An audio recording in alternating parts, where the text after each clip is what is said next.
નમસ્કાર, સુપ્રભાતમ. હું આપ સૌનો મિત્ર રબારી ઋષિ કરમણભાઈ અહીંયા ઉપસ્થિત સર્વ ગ્રામજનો, મહેમાનો, શિક્ષકગણ અને મારા સૌ સાથી વિદ્યાર્થી મિત્રોનું હું અહીંયા હાર્દિક સ્વાગત કરું છું. સ્વતંત્ર દિવસની ખૂબ ખૂબ શુભકામનાઓ. હમણાં જ આપણા દેશમાં દુઃખદ ઘટના ઘટી. પહેલગામમાં જ આતંકી હુમલો થયો અને પછી જે આપણી સેનાએ આતંકીઓને વળતો જવાબ આપ્યો અને પછી જે ઓપરેશન ચલાવ્યું તે ઓપરેશન સિંદૂર વિશે હું બોલી. એ दुनिया को नया भारत का अफगान सुनाया है हमने. दुनिया को नया भारत का अफगान सुनाया है हमने. दुश्मन के घर में घुसकर जश्न मनाया है हमने.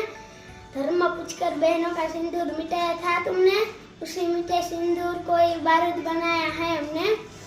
इन आतंकी ताकत पर भारत की खुददारी अड़ती है. इन आतंकी ताकत पर भारत की खुददारी अड़ती है. यहाँ भूमिका और सोफिया जैसी नारी लड़ती है. यहाँ भूमिका और सोफिया जैसी नारी लड़ती है.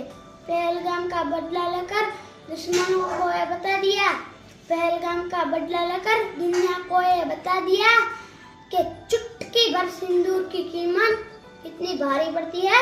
कि चुटकी भर सिंदूर की कीमत कितनी भारी पड़ती है.